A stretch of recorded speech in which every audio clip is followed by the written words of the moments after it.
Slavery is back.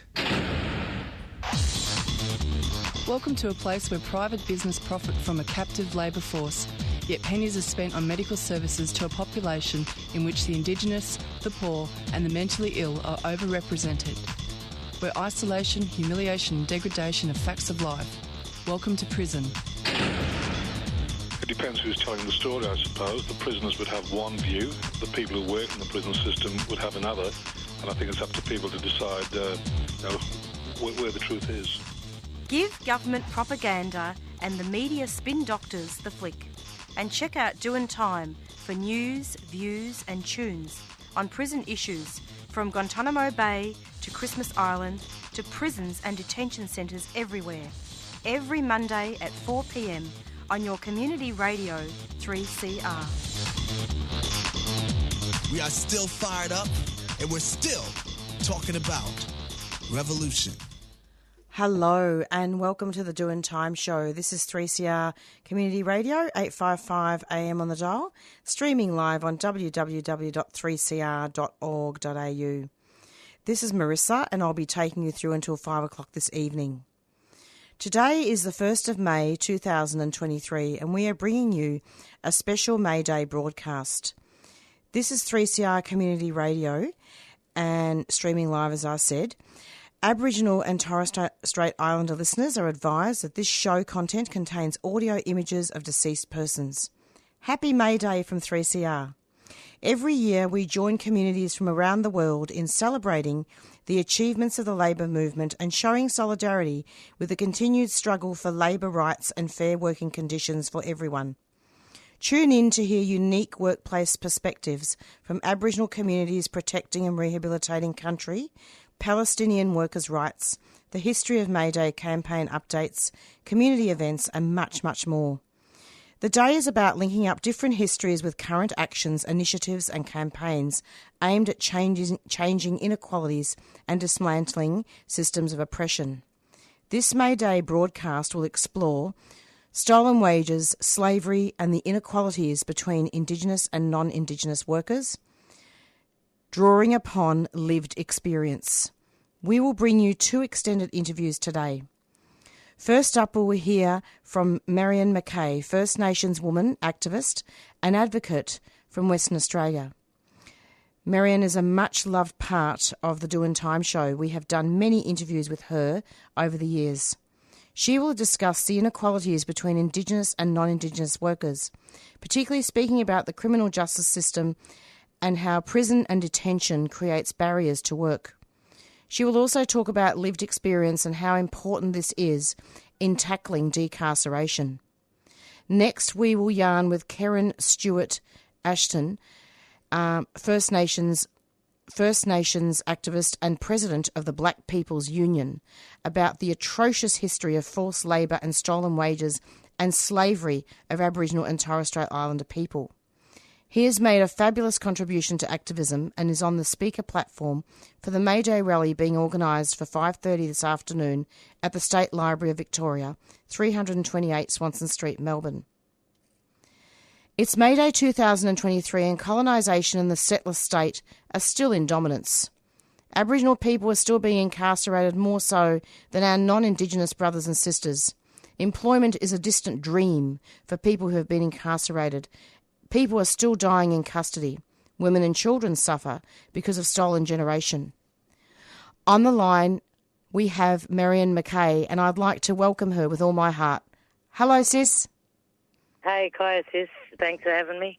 Lovely to have you. So, tell us, what's going on with work and Indigenous people? Lived experience is important, isn't it? Yeah, well, that's one thing, it doesn't matter what gathering we go to or forums, conferences.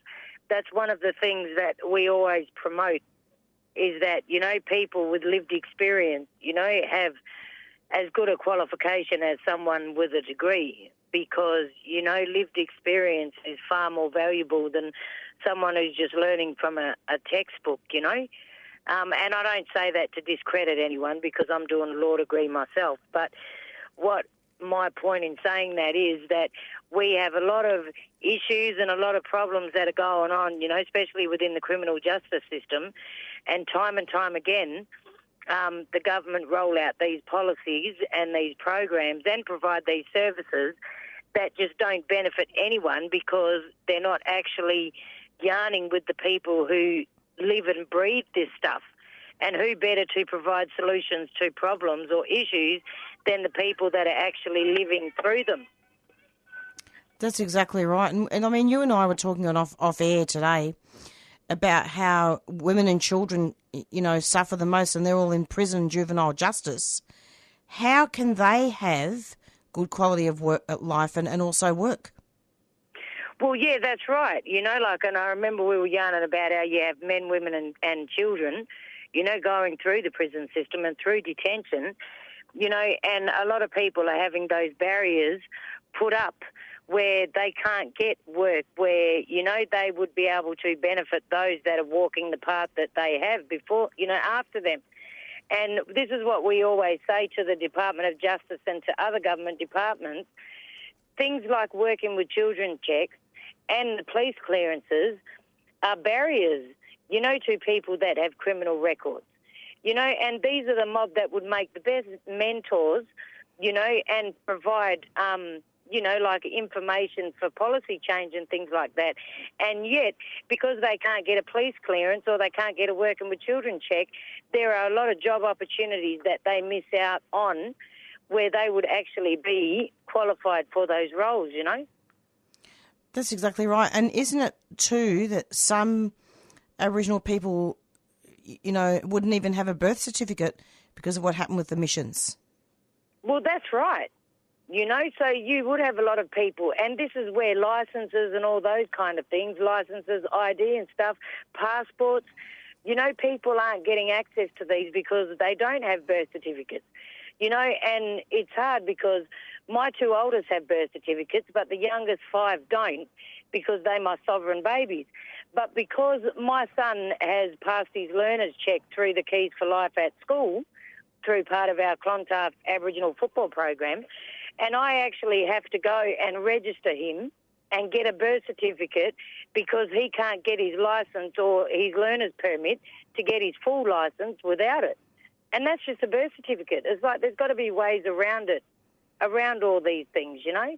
But you have mob that, you know, have, like my nan never had a birth certificate till I was 15. And you know, so there's a lot of things like that are just wrong and should be worked around. You know, there should be ways around them. Why, just so that listeners, to tell some listeners probably wouldn't be aware of this, can you explain why some, particularly elders, don't have birth certificates? Well, because a lot of births were registered through the missions, you know, like in the churches that were part of the missions, they documented a lot of this stuff. And so a lot of that information has either been lost or sealed, you know, and people don't have access to them. A lot of people, you know, you've got to actually apply to get your native welfare record and go through all these permissions and all this paperwork. And a lot of people have literacy and numeracy issues as well to be able to do that. And there's not a lot of support out there. And also, like, the government didn't want our population to continue to grow and prosper and exist. Their plan was the White Australia policy to wipe us out. So if there was no records of existence, well, then they could just hide all those babies that were born and keep them in the missions and introduce them to a life of slave labour. And it's still the same today, isn't it? Just in a different form. Oh, yeah, it is. It is. Like, you got people being ripped off, you know, for their wages. You've got people in prisons and that, you know, being used as slave labour and getting a measly sum, you know, for their work. Like, so they could be getting a couple of dollars an hour for something that someone with a trade is getting $25 to $35 an hour for. And they're selling products from outside, you know, from the prisons, and yet the people that are making them aren't benefiting. It's the prison system and all these private corporations that are getting contracts from the government to privatise these services and provide those services for a profit. It's very true, and pretty soon, you know, we're going to be talking with Keiran from the Black People's Union, and we're going to talk about some of that stuff about stolen wages. But I'm really glad that you've come onto the show just to talk about inequalities, because I mean, our non-Indigenous brothers and sisters don't need to worry about some of that. Although they're in poverty too, we can't dispute that. But yeah, at least they have, you know, birth certificates. Well, that's right, you know, and you have a lot of mob that have criminal records just because they were in a mission, you know, or Correct. some of those places, you know. So they were born into a life of so-called criminality, you know. And it's like, it's not a crime to be born Aboriginal in this country. It shouldn't be a crime to be an Aboriginal person anyway. We're stereotyped and profiled. And it goes right back to when our people... Hang on, honey, Mum's on the phone. And it goes right back to when our people were forced to work, you know, in those slave labour days. And then as soon as our people fought for their rights to be paid, then you had a lot of them being dismissed and losing their jobs because there was a lot of racism back then, way worse than what it is today, even though it's still bad, where white farmers didn't want to pay the blacks for work because they seen them as menial labour, like slaves, you know. And a lot of non-Aboriginal people wouldn't realise that Australia was part of the slave system, and our Aboriginal people were used as slaves, you know, as wet nurses to watch kids, to clean white people's houses and work their farms and clear the land that was sacred to our people, you know, and you know, used as black trackers. I am just so relieved that you've talked about that, because that's such a really, really important thing to say, important things to say, I should say. And it's just so important. Well, it is, because a lot of the true history in this country isn't told. And, you know, the government always say that they're committed to a truth-telling process, you know, and it's like, well, where is your truth-telling process? Because all I see, you know, like, is another recognised campaign being pushed in our face through the voice to Parliament. But that's a whole nother issue. Well, you know? it's connected. It is connected. Well, it is connected, but I say no to the voice to Parliament because we've already got national bodies that provide representations and their voices are ignored at the moment. So being in the Constitution is not going to change that, you know. There's no power. We don't have any legislative power under the voice to Parliament, so the government can just say, thanks for that, no worries, we'll look into it. Marianne, as usual, you have outdone yourself. Thank you so much for making everything so clear, because it's so important. No, you're right, sis. You know, I got plenty sitting up in my head. I'm always happy to have a yarn, you know. Can you tell us what land you're from as well, just so that we could, you know, listeners can find that out? Oh, yeah, I'm from Yoorgabilya, Noongar country in the southwest of WA. So I'm from Whadjuk country. Like, that's where my main bloodline and physical connection is. So I live in Kwinana, which is about half an hour south of Perth. So like a little country town, but it's still metropolitan. Perfect. Now I'll let you go and do your school pickup. Thanks a lot. Thanks so much. Yeah, no worries. I've got a 3-year-old to rescue here who's upset. Oh, okay. Enjoy. Happy May Day. Okay. Okay. Yeah, you too. See ya. Thanks. And that was Marianne MacKay speaking about a lot of things, really, oppression and the inequalities between Indigenous and non-Indigenous people, and really looking a lot about the true Aboriginal history of this country and the fact that there is slavery. And this is something we're going to be talking about with Keiran on this, next up from the Black People's Union, on this very, very special May Day broadcast.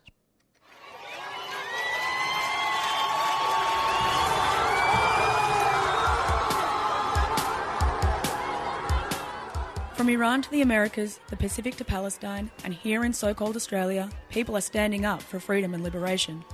This May Day at Melbourne State Library, join the Voice of Revolution Iran Melbourne, the Black People's Union, renegade activists, unionists, and people from all over the world as we stand together in understanding that we are all in this together.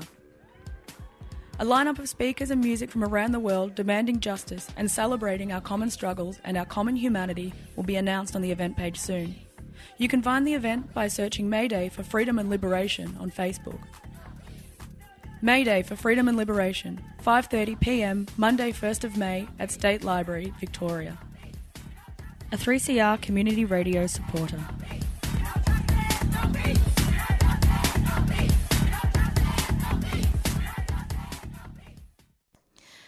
And you're back with the Doin Time show, and we've got a special May Day broadcast here as well. And next up, we're going to be speaking with Keiran, who is the president of the Black People's Union. And the Black People's Union is for First Nations people, whether employed, unemployed, incarcerated, on country, off country, remote or urban. And it fights for sovereignty, freedom and self-determination, which is to be established via a real treaty between all Indigenous people. We're going to be speaking with Keiran presently about the atrocious history of forced labour and stolen wages and the fact that there is slavery in this country. Hello, Keiran. Welcome to the program. Hi, how are you going? Good, and you? Yeah, not too bad, thanks. Getting ready for the May Day action today? Yeah, we're setting up in about 15 minutes, 20 minutes. Fantastic. So tell us about, what you feel and also what you've experienced and read about, and what the Black People's Union basically, how do I say this? What is it about slavery that really gets to you in this country? Can you tell us a bit about the history? Yeah. There's a few things I can talk about this. So I suppose one of the big things that kind of gets to me is how here in Australia we don't refer to it as slavery. Australia, people in Australia often associate slavery with, say, the United States of America. But what a lot of people don't realise is we had slavery just the same as America right here in Australia. We've got a long history of it going right back to colonisation, and it's not something that's just been passed down by word of mouth from us mob either. It's a very documented thing. There's legislation people can go and read up themselves, past legislation both before and after Australia's federation that talked about the treatment of slaves, how these people could be hunted down if they left the job site without permission, and the sort of different punishments that they could be subjected to. There was a whole bunch of legislation and stuff. But I suppose to get into it a bit more, here in Australia we had a few different races and ethnicities that were subjected to slavery throughout different points of our history. It began in the mid-1800s. It continued in different forms right up until the 1970s. It involved plantations, there was cattle ranches, there was mines, there was different construction work that people were sent to work, forced to work on. Our people were used as maids and servants and nannies for rich households and big institutions, especially our kids and women. They would often be sent off to work in these institutions or these larger households. As well, so there's a whole lot of stuff I could touch on. Sure. I suppose I can just get straight into it if you want. Yeah, absolutely. Go for it. Yeah, so take the plantations, for example. The conditions on these plantations were often very similar to the conditions experienced by slaves in the United States on their slave plantations. Workers were subjected to long hours. They were given inadequate food and medical care. They were often punished brutally for, even minor infractions. Many of the workers lived in, squalid conditions, and they had little access to stuff like clean water and basic sanitation. Between 1863 and 1904, to touch on some of the other races as well, between 1863 and 1904, there was an estimated something like 62,000 Pacific Islanders who were blackbirded and taken to plantations throughout Queensland and northern New South Wales. They were brought over on indentured servitude agreement, but, once they got here, they were sent straight out to the plantations to be treated as slaves. Their contracts were extended indefinitely, and they had horrendous working and living conditions. Those Pacific Islanders were brought here by Australians at first, white Australians, that is, but later by American slave owners. And there's actually a big connection that a lot of people don't know about between the American slave owners and the Australian plantations. Okay. So back in the mid-1800s, when America was moving towards abolition of slavery, a lot of the really wealthy plantation owners sold their plantations and actually moved to Queensland over here in Australia. On the way across, they stopped in at various different Pacific islands, most notably the South Sea Islands. There they, blackbirded mob onto boats and brought them over to Queensland on these false agreements that, they would have to work for a few years and then they'll get their freedom. But once they got here, these agreements were just ripped up and these fellows were sent off to the plantations alongside us mob to have to slave away. And that's why there is such a, close connection today between South Sea Islanders and blackfellas up in Queensland because of that shared sort of history. But, it wasn't just Pacific Islanders as well. There was also African Americans who were brought over with some of those slave owners from America. And there was also Chinese and Bengali labourers in the goldfields here during the mid to late 1800s. Just like the Pacific Islanders, they were brought in on indentured servitude agreements that weren't honoured. Those workers end up being subjected to poor working conditions. They had long hours, little to no pay, and they also faced, massive discrimination from white Australians, which quite often led to riots and even massacres. I suppose moving on a little bit from that, though, slavery was officially abolished here in 1901 when Australia federated. That being said, though, the use of indentured labour continued on for another 6 or so years, and it was only officially abolished in, I think, 1906 or 1907, after a few years of campaigning by different labour unions and activists. Despite this, though, of course, Aboriginal slavery wasn't counted as any form of slavery or indentured servitude, and, our mob was still subject to slavery right up until the 1970s. To touch on a bit of like a personal experience. Yep. Before my time, of course, but my grandparents were a part of this. We call it stolen wages, but at the end of the day, let's be blunt about it. It's slavery. Yep. When you force somebody to work and you deprive them of payment, that's the definition of slavery. But not just my grandparents, even my own mother. 3-4 years old, she's got memories from when she was 3-4 years old, being sent out to the bean fields to have to pick beans, and she'll be out there for 12 hours or more at a time in the hot sun. If they were lucky, they'll get a 5-minute break once or twice throughout the day to go down and get a drink of water from the creek, if they were lucky. But this is the sort of legacy we have here in Australia, and people don't realise that we don't teach it in our schools, we don't talk about it on our media. When people think black slavery, they think America, but it's just as synonymous with Australia as it is with America. Absolutely, and that's why when we were speaking off air, I was so glad that you were mentioning these topics, because it simply makes my blood boil. The stolen wages. Yes, it's true, it is stolen wages. But even in this inquiry that I was having a look at, it was a submission that I think was made in early 2006. Have you heard of it? The Commission welcomes the committee's inquiry. Many issues involving the underpayment withholding of wages earned by Aboriginal and Torres Strait Islander people remain unresolved. And this was put out by the Human Rights and Equal Opportunity Commission. Yeah, and that's what I mean. Like, they talk about a stolen wages and as if it's just some petty little industrial dispute where a employer hasn't paid their employees in time, but it's nothing like that. It's a whole institutionalised event. Well, yeah, because didn't they actually want people to get wiped out? Yeah, well, exactly. And, you think about as well how we were classed as fauna and flora for, the main part of the last 200 years. I suppose by that logic, in their minds, we weren't slaves because we were animals. You wouldn't consider a cow on a farm or, a chicken in a barn to be a slave. Yeah. Yeah, it's quite ridiculous. But even today, though, this stuff is still ongoing even today to a lot of extent. Like, when we think about the prison slavery system here in Australia, people like Angela Davis have spoken at length about how the capitalist system just adopts prison slavery after racial slavery gets abolished. And it's no different here in Australia than it is in America yet again.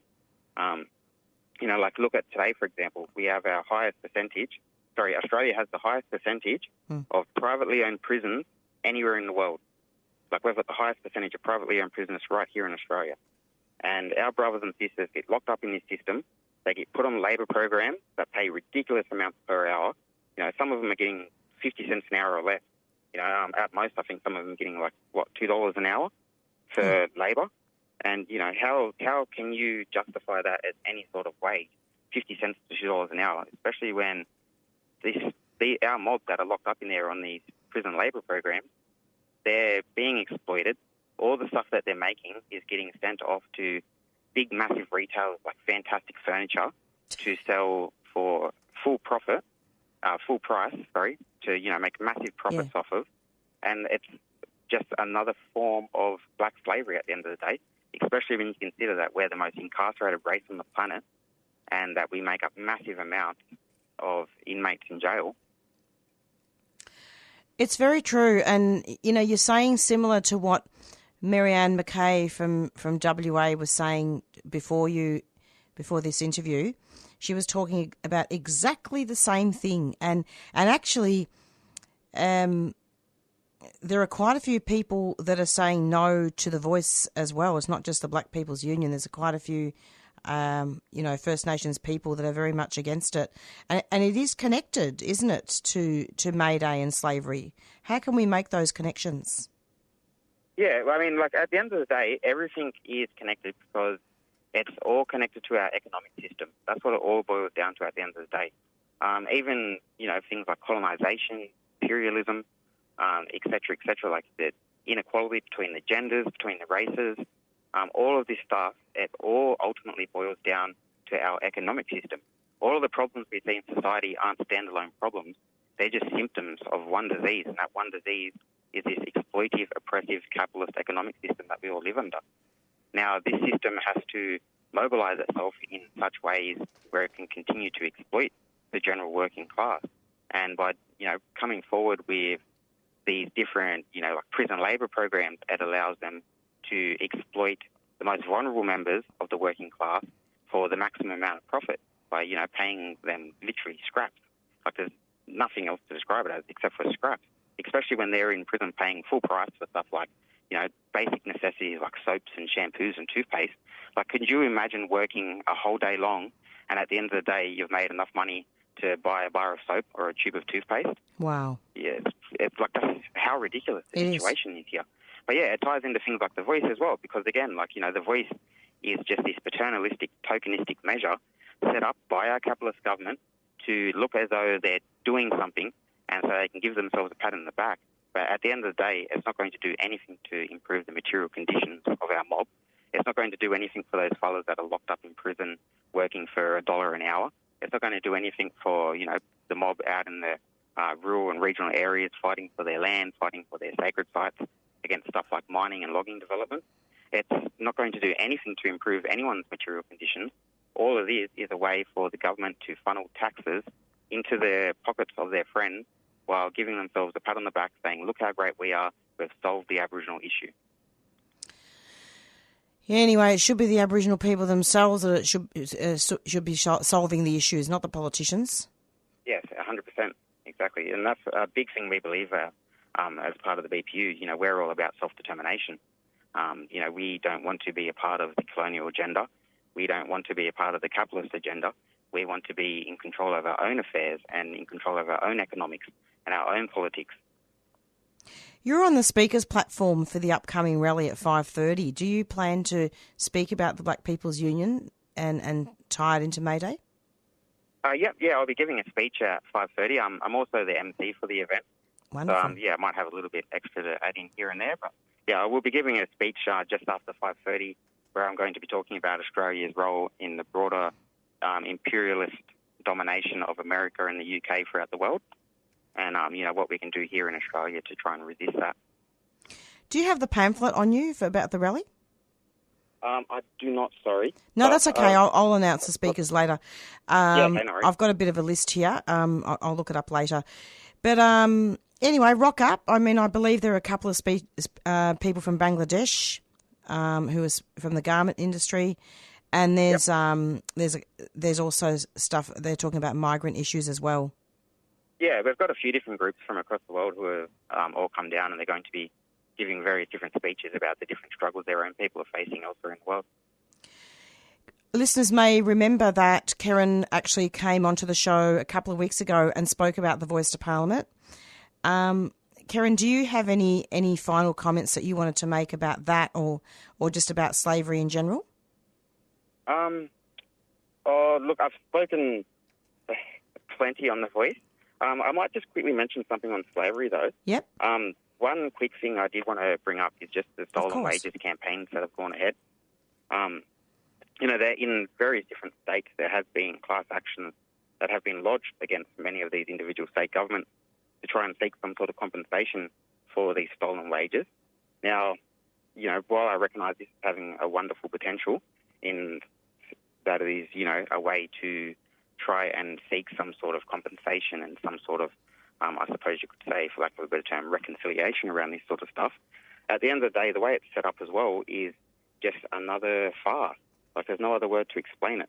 They're set up in highly restrictive ways where quite often descendants of people who are a part of those, stolen wages, that slavery, they're not able to claim on behalf of their ancestors. If their ancestors have passed away, then that's it. Like, that family is no longer entitled to claim for anything. And then, when we think about the impact of intergenerational wealth and how this is just another way to deprive blackfellas from building intergenerational wealth. And even the blackfellas that were successful with this claim, in Queensland, for example, they got $190 million as a part of a big class action against the stolen wages. This was divided between 10,000 people. Now, when you divide $190 million by 10,000 people, it works out to about $19,000 each. Now, $19,000 isn't even close to a minimum yearly wage, but yet this is meant to compensate for, some people, it's compensating for a whole entire lifetime of slavery. And this is the sort of scrap that they're still giving, even today. That's actually a really fantastic point that you've made there, that it actually looks good on paper, doesn't it? But it's just the crumbs. Yeah, exactly. And, people read $190 million and they think, oh, wow, that's a lot of money. But by the time you divide it between the people who are actually eligible for it, they're getting less than half of what is our minimum yearly wage. And that's for a lifetime of work. You know what I mean? Like, this is how ridiculous and ongoing it is. It really is. And it really goes back to when we had our Aboriginal children at 3 years old having a criminal record just for being Aboriginal, and then from then onwards they were slaves. Yeah, it's all tied in together. Happy May Day. Cheers. Well, I want to wish you the very best for the rally, and, you're very welcome to come onto the show at any time. This show is here to provide a safe environment for our Indigenous brothers and sisters, and also, indeed, people from all marginalised communities. Yeah, I'd love to come back on. I'll get in touch with you and sort out a time and day. That'd be awesome. Well, thank you so much, and good luck with the rally. So anybody who wants to go to the rally, go to the State Library of Victoria, 328 Swanson Street? Yep. Melbourne. And it's at the front, is it? Main entrance? Yeah, right on the corner across from Melbourne Central. Fantastic. Okay, well, we'll talk to you soon. Take care. Oh, right, before you go, sorry, can you just tell us what land you're from? Oh, yep, I'm from the Yoorgabilya Nation. It's on the south coast of New South Wales. It's always good to let listeners know, because it's not about suburbs. We've got to let people know where they come from, isn't it? Yeah, exactly. Thanks so much. No worries. Take care. Bye-bye. And that was Keiran from the Black People's Union, and he spoke about slavery and stolen wages and looked quite a lot at the true Aboriginal history of this country. And it's approximately 4:34. In case you've just tuned in, this is 3CR Community Radio, and this is the Doin Time show, and it's a special broadcast for May Day.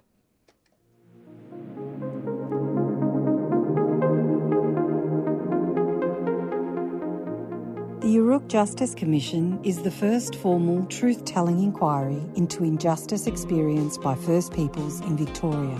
From Thursday, April 27 to Friday, May 12, Yoorrook is holding public hearings to question Victorian government ministers, senior bureaucrats and Chief Commissioner of Victoria Police about injustice against First Peoples in the child protection and criminal justice systems. You can watch the hearings online or make a submission at yoorrookjusticecommission.org.au. A 3CR supporter.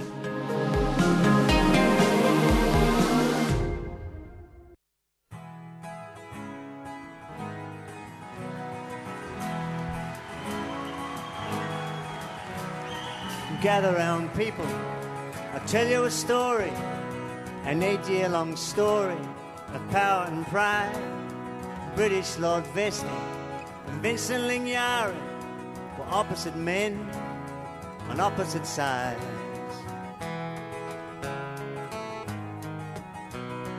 Vestey was fat, money and muscle. Beef was his business, broad was his door. Vincent was lean, spoke very little. He had no bank balance, our dirt was his floor. From little things, big things grow. From little things, big things grow.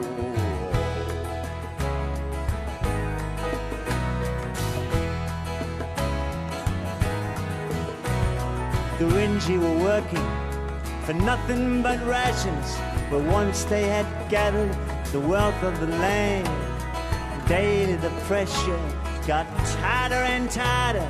Gurindji decided they must make a stand. They picked up their swags, started off walking at Wadi Creek. They sat themselves down. Now it don't sound like much, but it sure got tongues talking. Back at the homestead, then in the town. From little things, big things grow. From little things, big things grow.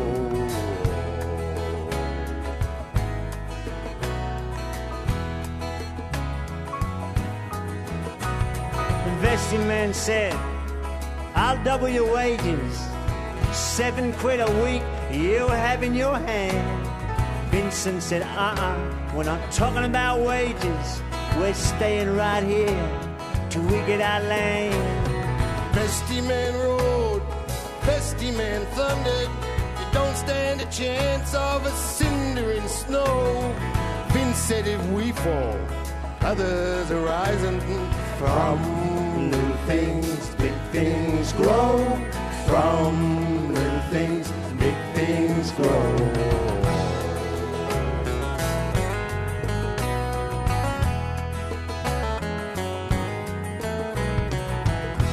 Vincent Lingiari, he boarded an airplane, landed in Sydney, big city of lights. And daily he went round softly speaking his story to all kinds of men from all walks of life. Vincent sat down with them big politicians. This affair, they told him, it's a matter of state. Let us sort it out. While your people are hungry, Vincent said no thanks. We know how to wait. From little things, big things grow. From little things, big things grow. From little things, big things grow. From little things, big things grow. You can sing too, you mob, if you're in it. This is all about reconciliation, so get at it. We want to hear you. Vincent Lingiari returned in an airplane back to his country once more to sit down. And he told his people, let the stars keep on turning. We got friends in the south, in the cities and towns. 8 years went by, 8 long years of waiting, till one day a tall stranger appeared in the land. And he came with lawyers, came with great ceremony. Through Vincent's fingers, poured that handful of sand. Go! From little things, big things grow. From little things, big things grow. From little things, big things grow. From little things, big things grow.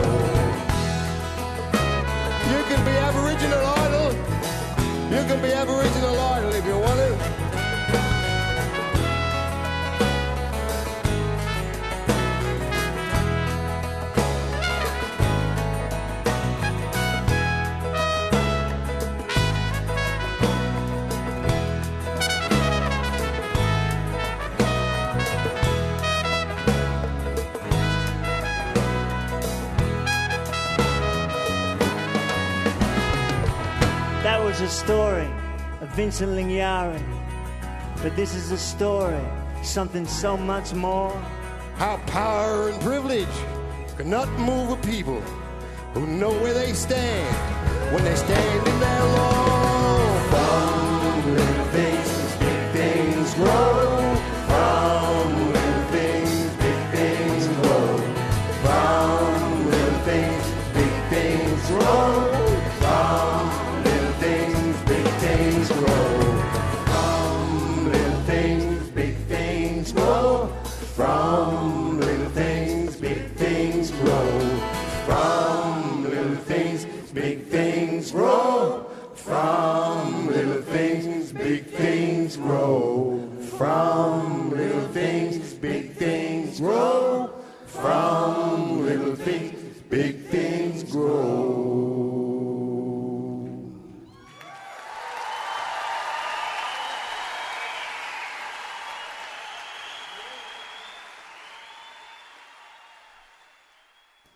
And what a wonderful song really ties into the interviews that have been broadcasted today. So important to hear Kev Carmody and Paul Kelly, who are just really amazing and speak about things so clearly. I wanted to actually read out a quick statement from the Melbourne Anarchist Communist Group, and I was just having a look at some of the material talking about the origins of May Day, and this is just such a really good statement, and it really stood out for me, so I'm just going to read it out. The origins of May Day. On the 1st of May 1886, unions in Chicago, heavily influenced by the American anarchist movement, went on strike for the 8-hour day. A worker was shot dead by a cop, so a protest was called for 4th May. After an identified person threw a bomb, the police started shooting. When the dust settled, 7 cops and at least 4 civilians were dead. Some of the cops had probably died from friendly fire. A huge anti-anarchist campaign ensued, and 8 anarchists were convicted in a kangaroo court. The state killed 4, while 1 committed suicide. The labour movement started a campaign for the exoneration of the Haymarket martyrs, and eventually succeeded. In the process, May Day became the day of the International Workers' Movement. The workers' movement today. We continue to spend most of our waking lives working for bosses who enrich themselves at our expense. Governments maintaining the interests of capitalism continue to enact policies which are hurtling us to climate destruction. The capitalists use their media companies to scapegoat most vulnerable, migrants, refugees, the LGBT community. Meanwhile, the one real weapon we have at our disposal to fight for our own interests, our unions, are tied down by 1,000 anti-worker laws and integrated as far as possible into the state. In industrialised countries, the established union movement continues its long decline. This is especially true in Australia. For decades, union leaders have told members to put their hopes in governments and not in the power to strike. They are unwilling to face the reality that rights are taken and not for granted. That rights are taken and not granted. That it has always been direct action, within or outside the law, and the threat of revolution which produces change in our favour and not changes in government. Declining union density is not reason to shrink from the task of taking such bold action. Indeed, the cowardice of the union officials contributes significantly to the decline in membership. In France, where union density is even lower than here in Australia, the working class is in open rebellion against the bosses and their puppet, President Macron, as they attempt to raise the retirement age from 62 to 64. If the movement fails, it will only be because the union leadership has done everything to limit the movement and to avoid the indefinite strike. One solution: revolution. No government can save us. Only the working class free itself. We need to make a revolution. We need to overthrow capitalism and build libertarian communism worldwide. For this, the labour movement needs to be built anew. We need to organise in the workplace and rebuild our unions from the ground up. We need rank-and-file control. The practices by which we build our movement will be the ones that form the basis of the new society. Workers of the world unite. I just thought that it was a really good statement, and it talked a lot about the origins of May Day and how that happened. Having read that, though, do please turn up on Sunday to Trades Hall, because there's a wonderful march, and it is really important to stay with our unions. And you know, it is true, membership has declined in the union, and unions in Australia do need to stand up to government. So that statement is terribly important, and it really looks at the fact that we could lose all our rights if we lose hope in the unions. It's approximately 4:46, and I'm hoping that this broadcast has given listeners food for thought. And I am just going to play another song. But before I do that, I wanted to really thank both of our guests, Marianne and Keiran, for coming onto the show. I have tried to make this show Aboriginal-led today with our interviews, because stolen wages and slavery are not talked about very much at all, and it's a very very difficult topic for a lot of media.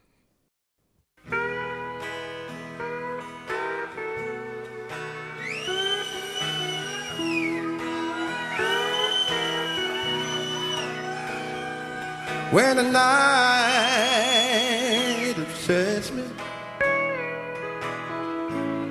and my bad dreams won't let me get to sleep at all, the whole night through.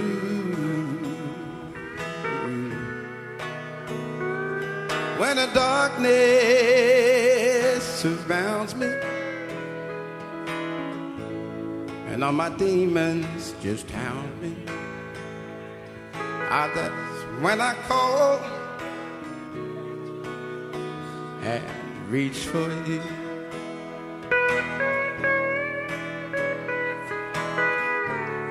You have always seen me through with all the times I've cried. I don't know what I would do without you by my side when I'm sad and lonely, and it seems like you're the only friend I found, at least one that's true.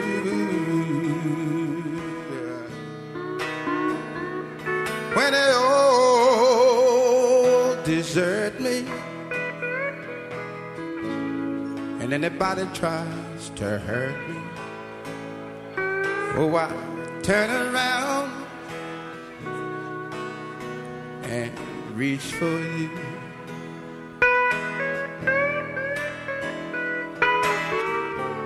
Sometimes I don't feel so strong, well, even when I try to be.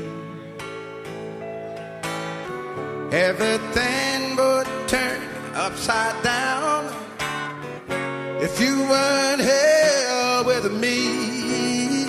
So you fill my heart with gladness, and don't criticize my madness. But when I'm naked, cold and blue,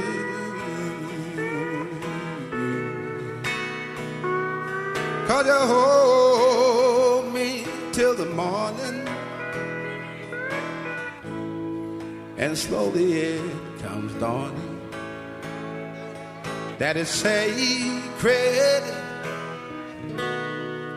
when I reach for you.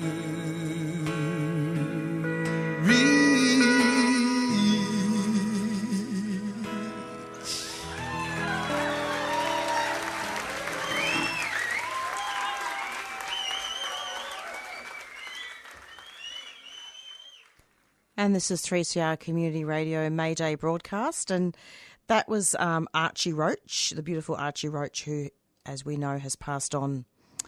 We're nearing the end of our show.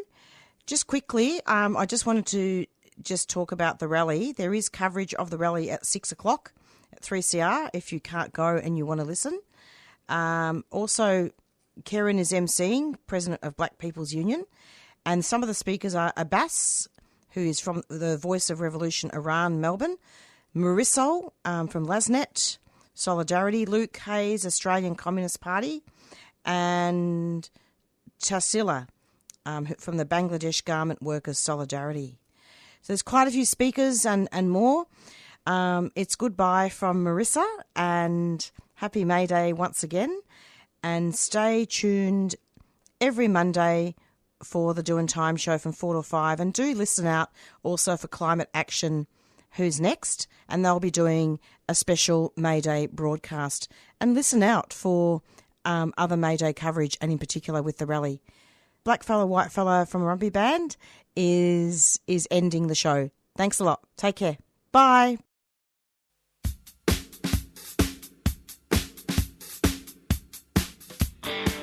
You've been listening to a 3CR podcast produced in the studios of independent community radio station 3CR in Melbourne, Australia. For more information, go to allthews.3cr.org.au. Black fella, white fella, it doesn't matter what you colour, as long as you a true fella, as long as you a real fella. All the people of different races, with different lives, in different places. It doesn't matter what your name is, we got to have lots of changes. We need more brothers if we're to make it. We need more sisters if we're to save it. Are you the one who's gonna stand up and be counted? Are you the one who's gonna be there when we're shouting? Are you the one who's always ready with a helping hand? Are you the one who understands this family plan? Black fella, white fella, yellow fella, any fella, it doesn't matter what you colour, as long as you a true fella. All the people of different races, with different lives, in different places. It doesn't matter which religions, it's all the same where the ship is sinking. We need more brothers if we're to make it. We need more sisters if we're to save it. Are you the one who's gonna stand up and be counted? Are you the one who's gonna be there when we're shouting? Are you the one who's always ready with a helping hand? Are you the one who understands this family plan?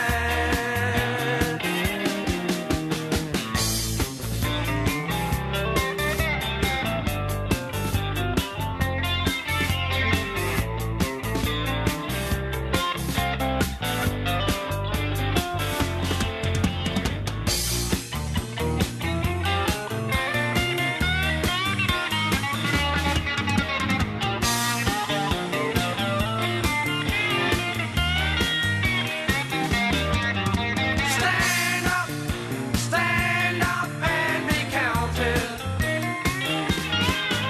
Stand up and be counted. Are you the